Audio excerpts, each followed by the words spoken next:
Ahora es un gusto para mí presentarles a Carlos Silva, que encabeza la región norte de América Latina en Cloudflare. Carlos es ingeniero en computación con una amplia trayectoria en soluciones de ciberseguridad. Ha participado como responsable en implantación y arquitectura en centros de cómputo regionales para diversas empresas, lo que incluye proyectos cloud, IoT y Big Data. Bienvenido, Carlos. Gracias, Mónica. Gracias por la invitación. Siempre es un gusto estar aquí en IT Masters y compartir un poco lo que venimos desarrollando en Cloudflare. En esta ocasión vamos a hablar un poco de ransomware, cómo mejorar la resistencia o resiliencia, según lo tomes, de la cibernética frente a los ataques de ransom.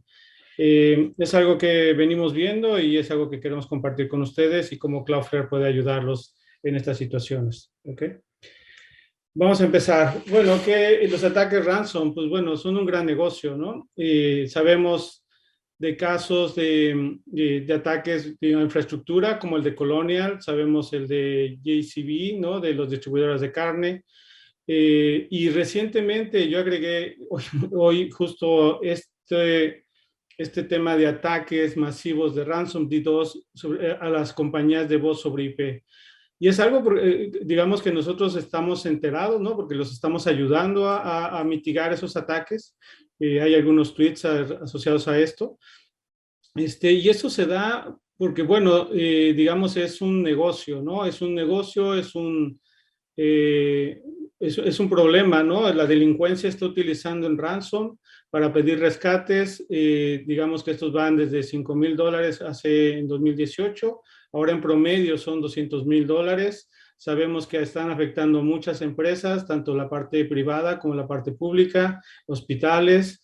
Y además, digamos, bueno, está el tema de las criptomonedas, ¿no? Y el daño que se ejecuta, que se realiza con estos ataques de ransom, pues no se limita solo al rescate, ¿no? No solamente es pagar, sino además hay una afectación en imagen, en la información y todo eso. Aquí vamos a hablar de dos tipos de ataques, ¿no? Uno que le llamamos los ataques de ransomware y otros ataques que cada día se hacen más frecuentes, como por ejemplo el de voz sobre IP, que son los ataques de DDoS ransom. El objetivo de los ataques ransomware es accesar a los datos y las aplicaciones. Típicamente lo que se hace es comprometer alguna máquina de algún usuario o de algún administrador. Esto puede ser a través de las páginas web que no están protegidas o las aplicaciones expuestas. Se llega, digamos, a los servidores, se va sembrando un malware, ¿no? que al final se va propagando y en algún momento los atacantes pues encriptan la información y con eso pues ya realizan la extorsión, ¿no? Entonces es cuando piden ese rescate. Por otro lado, tenemos los ataques de DDoS ransom. Algunas veces estos ataques son complementarios, es decir, no solamente atacan ransomware, sino con DDoS, a veces solamente DDoS. Y el objetivo es, bueno, es igual una amenaza en donde simplemente empiezan a avisar que va a haber ese tipo de ataque. Lo que se hace originalmente es hacer un ataque breve, ¿no? O sea, solo como una demostración de decir, mira, sí lo puedo hacer, realmente no tiran la aplicación, sino simplemente hacen como un aviso. Después empiezan a hacer amenazas de nuevos ataques. Normalmente muestran alguna, digamos, dan algunos ejemplos de lo que fue el ataque, etcétera. Y la organización pues tiene que pagar porque si no, al final ellos hacen un ataque distribuido grande, lo cual típicamente tira las aplicaciones y con esto pues afecta a la empresa, ¿no? Entonces, esto se hace típicamente lo que son los rescates se pagan en criptomonedas. Ahora, sabemos que hay bandas que están haciendo esto, ¿no? Estas bandas hay grupos organizados como Fancy Fancy Lazarus, Revil, ¿no? En donde Revil, que es relativamente conocido, en donde ellos incorporaron este tipo de ataques de DDoS y que finalmente están atacando pues a la industria, ¿no? En términos del ransomware, pues un poco la secuencia, lo que mencionaba, finalmente se lanza un ataque de phishing, ¿no? Ya sea por correo electrónico, hay veces se toma control de un servidor RDP, se busca a través del website como, digamos, comprometer alguna computadora con algún malware.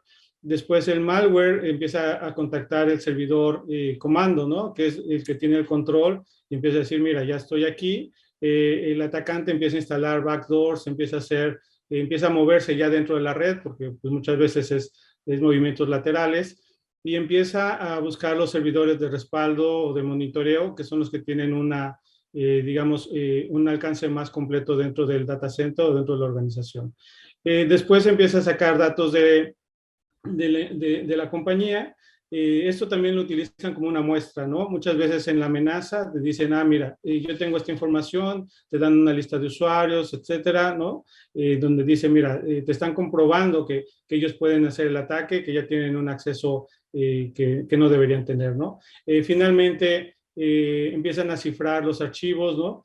Los van encriptando hasta que llega un punto en donde finalmente lo que dicen es, bueno, tienes que pagar un rescate en criptomonedas, si no, no vas a poder acceder a tus archivos.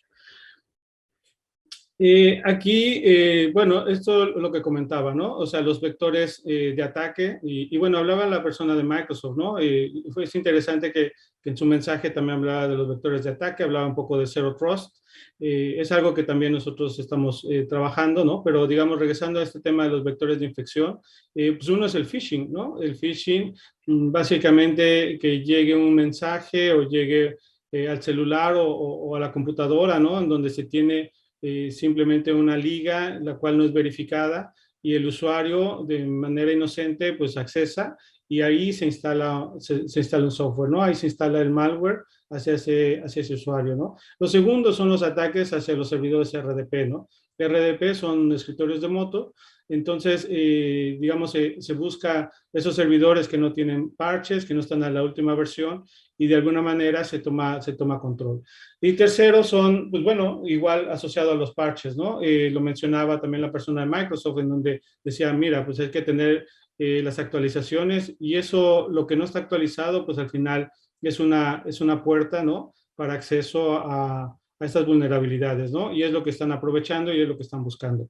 Es muy simple identificar vulnerabilidades, digamos, porque finalmente son públicas, ¿no? En las páginas se ve, oh, está esta nueva vulnerabilidad en este tipo de software, en este tipo, lo cual muchas veces las empresas no son tan ágiles en hacer el parchado, y si no hay unas políticas continuas de parchado, pues obviamente ese es un problema, ¿no? Esa es una puerta hacia este tipo de ataques.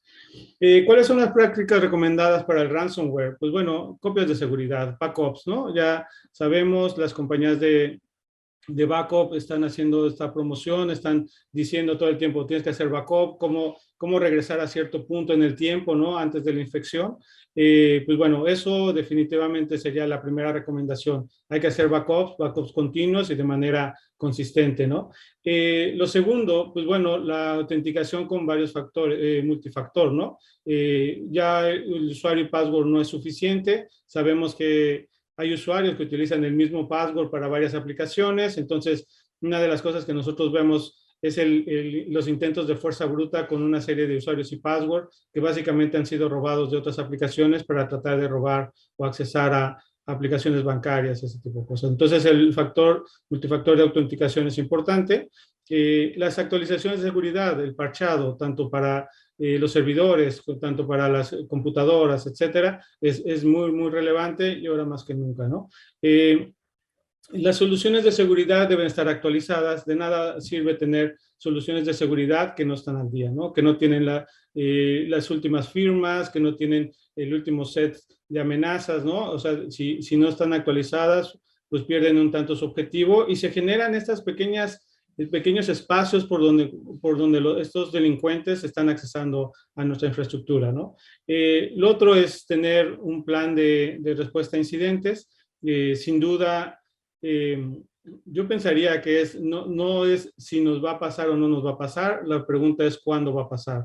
Entonces, definitivamente se tiene que tener un plan de respuesta a incidentes, tener un equipo, desarrollarlo, decir el what if, ¿no? O sea, ¿qué pasa si? Y tener, digamos, de alguna manera esa situación pensada, ¿no? Obviamente no podemos tener un plan para todo, pero sí al menos los roles, las capacidades, las decisiones, ¿no? Sabemos que muchas veces en las empresas las decisiones a veces no son ágiles, sobre todo con las empresas muy grandes. Entonces, si desarrollamos ese plan, por lo menos tener los grados, digamos, de autoridad para decir, bueno, si llegamos a esta situación, ¿quién es el responsable? ¿Quién puede decidir? ¿Qué podemos detener? ¿Qué no podemos detener? Etcétera. La capacitación sobre seguridad es muy importante. Hay que estar haciendo estos cursos continuos de concientización de seguridad para los usuarios, ¿no? Y sin duda el tema de Zero Trust, lo mencionaba de nuevo en la presentación anterior, el tema de Zero Trust es siempre autenticado y acceso a los mínimos recursos posibles. Es decir, solamente voy a poder tener acceso el recurso al cual yo debería tener acceso como privilegio, y esto va un poco en contra, digamos, bueno, ya esto un poco como comentario adicional a lo que a veces pasa con las VPNs, ¿no? En la VPN se crea un acceso hacia una red. La pregunta es, ¿yo debo tener acceso a toda esa red?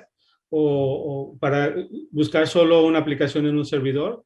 Quizá no. Entonces, hacer una subred por cada servidor, por cada usuario, pues sería complicado, ¿no? O por acceso a usuarios. Entonces, hay este nuevo concepto de Zero Trust, en donde se empiezan digamos, a mejorar o solventar ese tema de problemas que se tiene con la VPN, ¿no? Y lo que se hace es tener el menor privilegio posible en cuanto a los recursos que se requieren para nuestro trabajo, ¿no? Ok, eso es con respecto al ransomware. Ahí definitivamente Cloudflare, pues bueno, digamos, su participación tiene que ver más con un poco la protección de aplicaciones, ¿no? Un poco que el acceso se ha restringido, ¿no? Que sea en la parte de Zero Trust, pero obviamente hay varios puntos de eso que Cloudflare no es responsable, ¿no? Los backups no es algo que nosotros ofrecemos. Sin embargo, tenemos este segundo tipo de ataques, lo que le llamamos ransom DDoS. Esto definitivamente es nuestro día con día. En Cloudflare somos una red distribuida orientada a la seguridad y uno de nuestros principales productos y donde más nos valoran tanto nuestros clientes como los analistas como Gartner o Forrester es la capacidad que tiene Cloudflare para mitigación de ataques DDoS. Estos ataques de ransom DDoS, ¿cómo se dan? Bueno, primero lo que mencionaba, se hace un ataque pequeño donde se hace una demostración de capacidad, ¿no? Después de ese ataque se le notifica a la víctima, dice, oye, mira, yo puedo hacer esto, ¿no? Y de alguna manera hay una amenaza, hay una extorsión, y de ahí, en base a esa extorsión, se le pide un rescate, ¿no?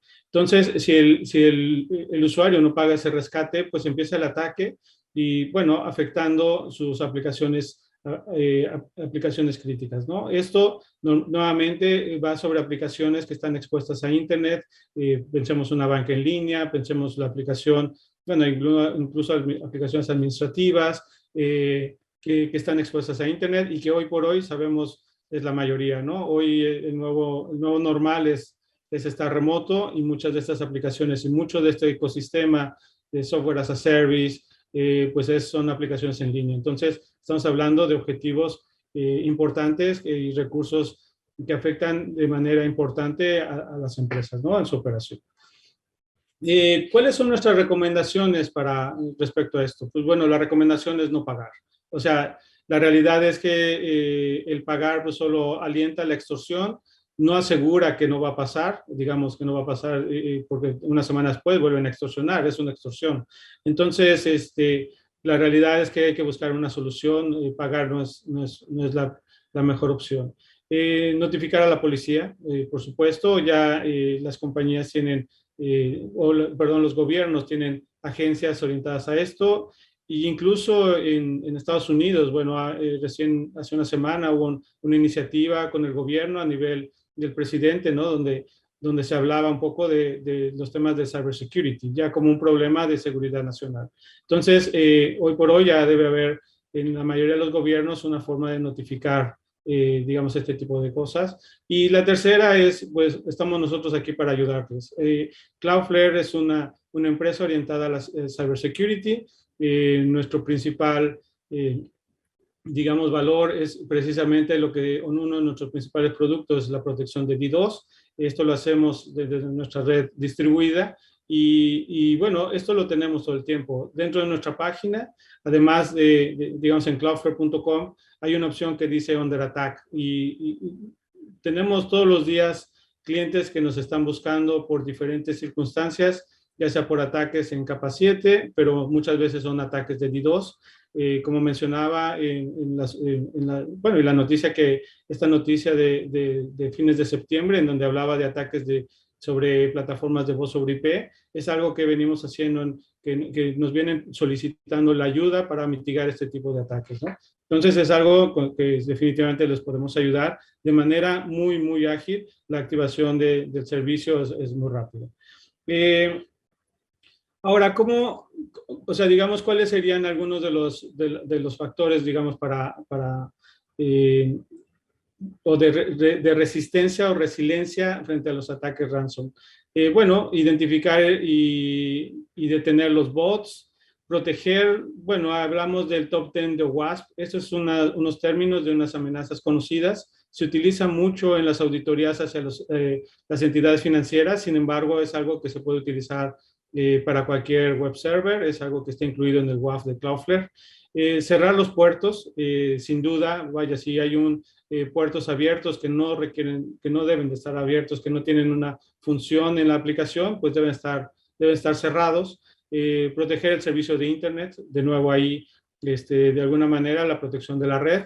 En términos ya eso es en cuanto al acceso a las aplicaciones. En cuanto a la salida o, digamos, la navegación, se tiene pues el concepto de Zero Trust. Definitivamente la protección de la navegación es algo importante. Evitar el movimiento lateral, nuevamente hablábamos un poco de las VPNs, ¿no? Donde hay una conexión, un acceso a una red. Eso hoy creo que definitivamente hay casos de uso donde, vaya, si alguien requiere acceso a toda la red, pues estará bien, pero no es para todos los usuarios, ¿no? No todos los usuarios realmente requieren acceso a toda la red. Entonces hay que tener cuidado con el movimiento lateral y ahí es donde entra el concepto de Zero Trust. De nuevo, también el bloqueo de acceso a URL maliciosas, bloqueo de cargas no autorizadas, bloqueo de los links de phishing, etcétera. Digamos, el control de la navegación también es algo importante como un complemento a este tema de educación, ¿no? Digamos, las empresas están educando a los usuarios para no hacer clic en mensajes que no son confiables, pero sin embargo hay que ayudar a los usuarios, ¿no? O sea, no podemos depender solo de su criterio y ahí el control de la navegación sin duda es algo importante.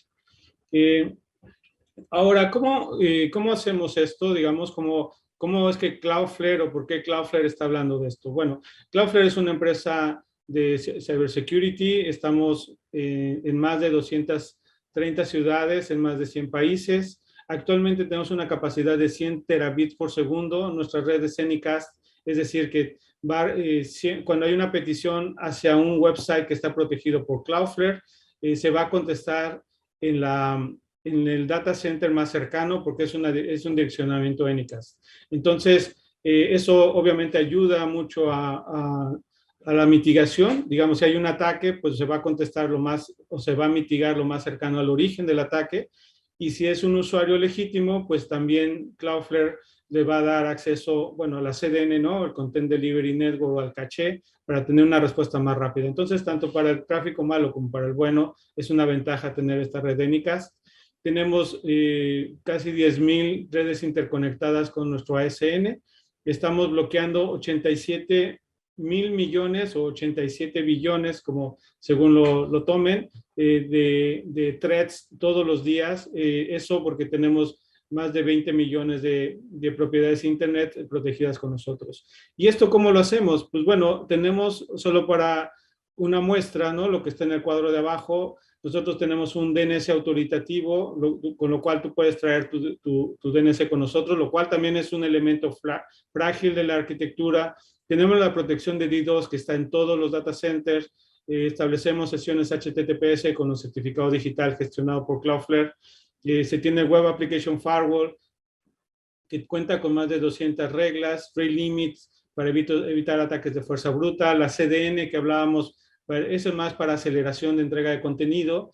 y bueno, Argo Smart Routing, que al final es una optimización de latencia. Aún en esta interconexión, nosotros hacemos, digamos, las optimizaciones para reducir en 20-30% la latencia, basado exclusivamente en nuestra telemetría, y es algo que es una inteligencia colectiva que usamos tanto en este caso, tanto para mitigar ataques de DDoS, como aplicar reglas de reputación de IP en el WAF, así como la reducción de latencia con Argo Smart Routing. Esto es un poco lo que hacemos, ¿no? De manera general, como core. Este es todo nuestro portafolio. Digamos aquí, esta es la primera parte, es lo que tenemos, digamos, como protección de aplicaciones. Tenemos protección de red, digamos ahí, si las entidades o data centers que tienen, digamos, una subred /24 o una clase C, se la pueden delegar a Cloudflare, y Cloudflare puede filtrar contra ataques de negación de servicio. Nuestro tiempo de mitigación es de 3 segundos, o sea, a partir de los 3 segundos ya estamos mitigando. Todos los POPs tienen capacidad de mitigación, ese es un diferenciador con otros fabricantes. Y además también tenemos este tercer pilar, que es la parte de Zero Trust, donde hablábamos de Zero Trust Access, estamos hablando de Gateway, que es el filtrado de todo lo que es el filtrado de contenido, ¿no? La revisión de toda la navegación de los usuarios, ¿no? A través de Cloudflare yo puedo poner políticas de decir, mira, pues bueno, los empleados no pueden ir a ciertos websites, ¿no? No tienen que ir a social media, a lo mejor no pueden ir a Facebook. O sea lo que yo identifique como, bueno, una desviación en cuanto a las políticas, y además dentro de ese filtrado de contenido, Cloudflare obviamente bloquea amenazas, ¿no? Se identifica cuando es un link de phishing o cuando es un malware, y eso pues está bloqueado, no es algo que tengo que poner como política, sino al final es algo que se bloquea, ¿no?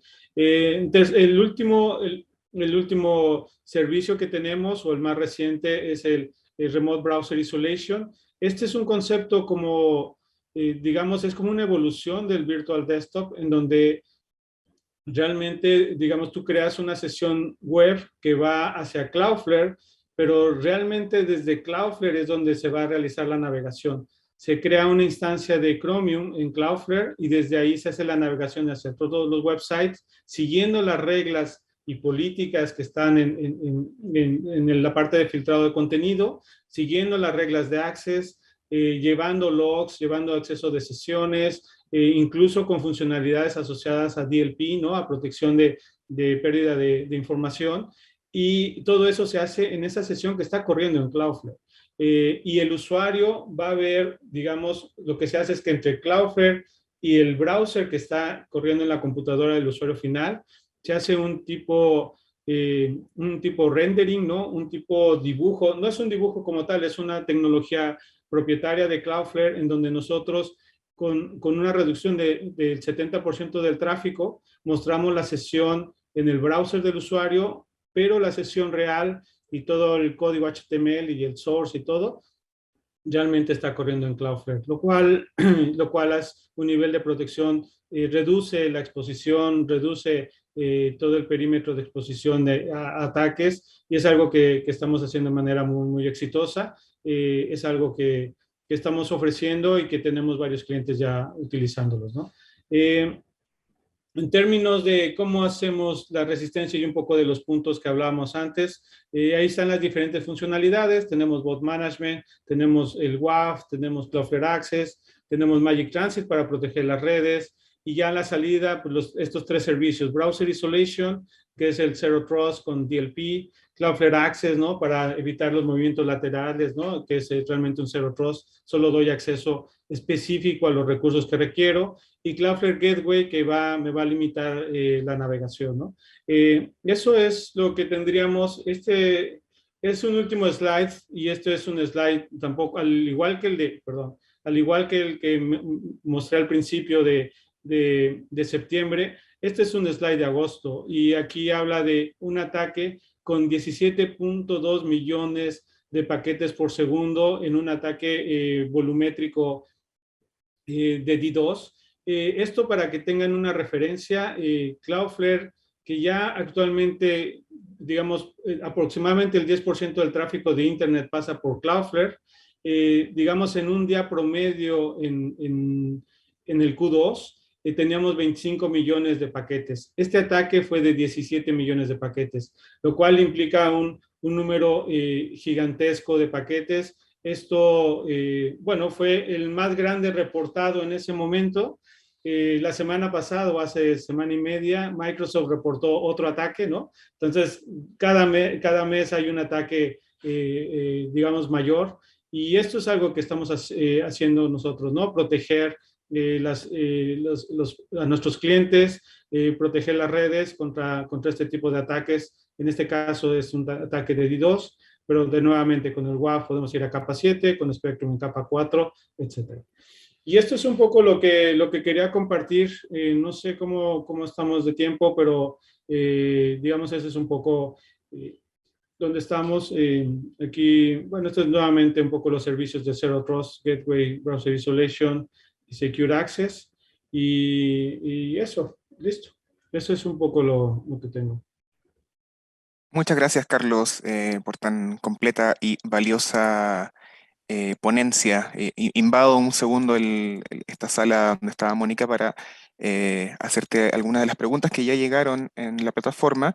La primera, esto ya lo respondiste un poco, pero creo que puede servir profundizar, es ¿cuántos centros de scrubbing y qué capacidad tiene Cloudflare para mitigar ataques de DOS?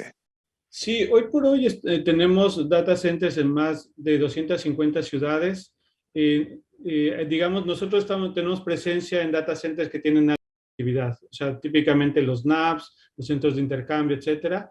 Digamos, nosotros tener una red, lo cual significa que es el ancho de banda es agregado, tenemos una capacidad total de 100 terabits por segundo, que si ves para el último ataque que hablamos es una capacidad muy grande, pero los ataques que estamos viendo también son bastante grandes y ahí participan varios data centers en esa mitigación. Todos los data centers tienen capacidad de scrubbing, así que no tenemos sites principales y secundarios, sino todos tienen las mismas capacidades de todos nuestros productos. Perfecto. La siguiente pregunta es, ¿cuál es la diferencia entre la solución de Cloudflare en la nube en comparación con una solución en el data center o cajas? Sí, esa es una buena pregunta y claro, digamos un poco en esta evolución, digamos muchos de los clientes tienen, digamos que todavía tienen sus aplicaciones on-premise, pues terminan teniendo todo el stack de red dentro del data center, ¿no? Tienen el load balancer, tienen el firewall, y dentro de esas cajas pues están, digamos, cajas para mitigar ataques de DDoS. Definitivamente son tecnologías, ¿no? Digo, no son que han venido evolucionando, pero tienen la limitante de que están atrás digamos, del enlace, ¿no? Entonces, algo digamos, como experiencia con algunos de nuestros clientes que tienen esa arquitectura, pues bueno, simplemente pueden tener un enlace, vamos a pensar un enlace de 1 giga, que puede ser un enlace razonable. Sin embargo, un ataque de 1 giga, pues es relativamente sencillo generar 1 giga de tráfico, no es tan complicado. Ya los recursos que se tienen en los clouds hace que uno pueda generar ese tráfico y realmente no un alto costo, ¿no? Realmente es fácil hacerlo. Entonces, lo que yo he visto en mi experiencia, y tuvimos un cliente que nos buscó, ¿no? En donde se generó un ataque volumétrico que al final estaba saturando el enlace. Entonces, vaya, definitivamente llegaba el tráfico al data center del cliente, la caja de DDoS estaba descartando el tráfico hasta donde podía, ¿no? Pero sin embargo, el enlace estaba saturado y el ataque cumplía el objetivo, que es finalmente bloquear a los usuarios no podían accesar. Ahí empezó a trabajar este cliente con sus proveedores de Internet. Vaya, el mitigar un ataque no es algo sencillo, no es algo no es como un troubleshooting normal, ¿no? Sino realmente se hacen mitigaciones, pero el ataque se va modificando, ¿no? Es un juego de ajedrez entre los atacantes y quienes están mitigando, y al final, digamos, la ventaja de la solución de nube es que nosotros estamos adelante del service provider, es decir, ya el tráfico que va a ir al enlace del proveedor de Internet y finalmente al data center, es tráfico limpio, en donde, pues bueno, aun cuando el ataque sea de más de 1 giga o 10 gigas, eso viene a Cloudflare, se mitiga y entregamos el tráfico limpio, evitando esa saturación que tendrías con un ataque volumétrico cuando cuentas con una appliance en tu data center. Fantástico, Carlos. Ya se nos fue el tiempo, pero si tienen más preguntas pueden dirigirlas directamente a carlos@cloudflare.com. Te agradezco nuevamente por tu tiempo y te aviso también que te va a llegar un reconocimiento por tu participación. Muchas gracias, Christopher, y muchas gracias a IT Master por esta invitación. Ha sido un gusto participar y bueno, nos vemos en la siguiente. Nos vemos, muchas gracias. Claro que sí. Y a continuación tenemos, ya hay un panel de discusión que va a estar en todas las salas, enfocado en cadena de suministro. Va de 1:30 a 14:30, así que ahí los esperamos.